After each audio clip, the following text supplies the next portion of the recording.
Alors, j'ai été accusé par monsieur... Oh, je vous accuse pas du tout. Mais je ne vous ai pas interrompu. Non, mais je vous accuse pas. J'espère avoir le même traitement. J'ai été accusé de la théorie du complot. C'est l'argument habituel de ceux qui n'ont pas d'argument face à des faits qui dérangent. Et donc, je pense qu'il faut se poser la question, la France, amie du Mali.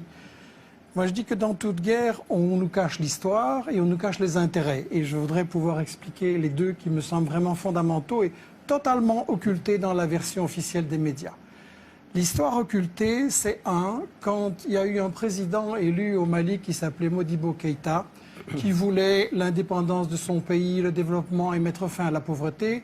Qu'est-ce que la France a fait? Elle a soutenu un coup d'État sanglant de Moussa Traoré. Modibo Keïta a crevé en prison et Moussa Traoré, ça a été une dictature épouvantable pendant 23 ans. Ensuite, il y a eu d'autres marionnettes à la place.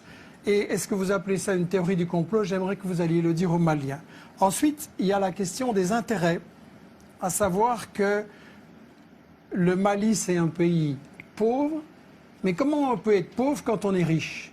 Et toute la région, le Niger, c'est un pays où c'est le dernier pays sur la liste du niveau de pauvreté dans le monde, et c'est un pays très riche avec l'uranium. Et donc, il faudrait expliquer ce que vous cachez soigneusement, à savoir que dans cette région, il y a de l'or. L'or a été exploité au Mali, dans les mines de Morila, par Bouygues, derrière des paravents. On a fait crever les gens qui extrayaient l'or avec du cyanure et de l'arsenic, aucune prévention, les nappes d'eau polluées, les gens crevaient comme des mouches. Et donc, ça c'est Bouygues, ça c'est l'or. De quelle époque parlez-vous, Michel Collomb? Tout récent, c'est encore il y a 5-6 années. La mine a été fermée récemment et on recommence le même coup de l'autre côté. Deuxièmement, l'uranium. Areva est plein de convoitises pour l'uranium du Mali. Et quand on veut voir ce qu'il va en faire, il faut voir ce qui se passe au Niger, le pays le plus pauvre, comme je le disais. Au Niger, Areva, c'est le numéro 1 de l'exportation nucléaire dans le monde. Le Niger, c'est celui qui procure tous les revenus qui permettent à Areva et aux firmes qui travaillent avec elle, Alstom, Suez, Bouygues et tout ça, de gagner énormément d'argent. Et pendant ce temps-là, monsieur, les Nigériens, ils crèvent de faim. Et quand vous savez, l'espérance de vie, c'est 49 ans. Il y a moins de 30% de gosses qui sont à l'école. Et quand les Nigériens ont dit à Areva, on voudrait quand même un peu d'argent pour nos écoles, ou bien par exemple, il aurait suffi, c'était un projet de la Banque mondiale, de 10 millions pour irriguer le Niger, et le Niger aurait eu, tous les gens auraient eu à manger, Areva a dit, c'est pas notre problème et les Nigériens peuvent continuer à crever de faim. Donc, il y a l'or, il y a l'uranium, il y a, et vous le savez très bien, le gaz et le pétrole dans la région. Et c'est le responsable Afrique Nord de Total qui vient de dire récemment qu'avec la Mauritanie, avec le gaz qu'il y a tout ça, c'est le nouvel Eldorado. Et donc on est en train d'essayer, et on a tout à fait raison de parler de néocolonialisme, et le fait que la France y était là avant ou pas, ça n'a aucune importance. Le colonialisme, ça consiste à piller les richesses, et c'est ce qui se passe dans l'ensemble de l'Afrique. Un Africain noir sur 3 ne mange pas à sa faim.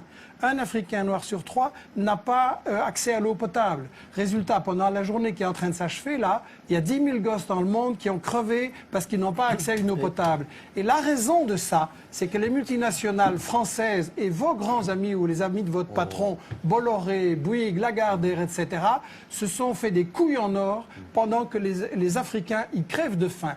Et ça, allez leur dire que c'est une théorie du complot quand eux, ils voient la misère pendant qu'ici, vos amis, c'est les Ferrari, les Porsche et les châteaux. Vous pensez pas une théorie du complot. Que quand les mafieux, les fondamentalistes, les terroristes qui sont au nord auront pris le pouvoir, les Maliens vont manger à leur faim, les Nigériens vont manger à leur faim, que ça va aller bien, que ça va aller mieux? Vous pensez qu'il y a un rapport? Alors maintenant, si vous voulez me dire, excusez-moi, si je vais vous répondre à votre question. Je vais vous répondre à votre question. Qui a lancé les fondamentalistes en Afghanistan, sinon les États-Unis? Qui travaille avec le Qatar et l'Arabie Saoudite pour répandre les trucs les plus fanatiques en Libye, en Syrie et même un peu ailleurs aussi. Ça, vous le savez très bien. Donc, une fois les islamistes sont vos amis et une fois sont vos ennemis. Il faudrait choisir. Je voudrais donner la parole à Naoufel Brahmi. Si vous voulez me dire qu'il faut renégocier les contrats d'exploitation en Afrique pour toutes les grandes sociétés, je suis d'accord. Mais ça ne répond pas à la question Mais c'est de savoir du ce pillage. qu'on Les fait. gens, ils crèvent de Oui, faim d'accord, à cause de vos contrats. Oui, mais arrêtez de penser que ça n'est qu'à cause de ça. Et expliquez-moi comment les gens que nous combattons aujourd'hui vont donner de la richesse à tout le monde. Vous savez, il y a des pays qui ont beaucoup... Il y a la des pays, paix, il y a des pays il n'y très aura riches. jamais la paix tant que les gens crèveront de faim, Ouais. et ils crèvent de faim à cause de vos amis. Bien sûr, Là, à vous cause, faites uniquement à cause de Brahmi. nos amis. Mais c'est bien, voilà. Et Bien lui. sûr, c'est vision. Non, Parlons juste- de Benghazi. Non, on Deux n'a mots. pas le temps aujourd'hui. Malheureusement, juste qui répondent pourquoi, alors à ce moment-là, quelle est la question que vous avez Non, mais le posée? pourquoi est très simple, parce que des représentants de la population de Benghazi qui menaçaient d'être Benghazi. massacrés Mais sont les venus- services sont secrets ve- sont français venus étaient voir, 6 voilà. mois avant l'insurrection de Benghazi. Oui. Vous reprenez les mensonges habituels. Non, mais les arrêtez, moi, je services l'ai secrets vécu, je l'ai français vécu. étaient là 6 Arrêtez. mois avant Arrêtez. l'insurrection. Je vous permets Je pas vois de- que votre Attendez. information n'est pas parfaite. Je voudrais Non. sur Benghazi vous donner une Attendez, juste une réponse. Je vous permets pas de me Benghazi, traiter de est-ce que menteur. vous trouvez qu'aujourd'hui la région de Benghazi est tranquille? Ah, j'ai Est-ce pas que dit- vous trouvez que... Non, non. Bon. Je n'ai pas dit que tout Quel ça avait était tout réglé. l'objectif On de a évité- l'intervention de la L'attentat en Algérie, croisade ça en vient de la Libye? Libye. Éviter le C'était massacre. d'introduire la démocratie. Non, mais Vous d'abord, trouvez que éviter la le massacre. démocratie existe en Libye? Non. À Benghazi? Non, À non, Benghazi, on a évité le là massacre, où 15 monsieur le jours ministre, après le massacre. l'indépendance Voilà. et la mission Non, mais c'est sûr de que- notre croisade, on a assassiné l'ambassadeur des Oui, oui, États-Unis. mais s'ils avaient... si Voulez-vous Kadhafi me avait- dire où est la démocratie Non, c'est aujourd'hui? pas la démocratie qu'on a introduit simplement, on a évité le massacre.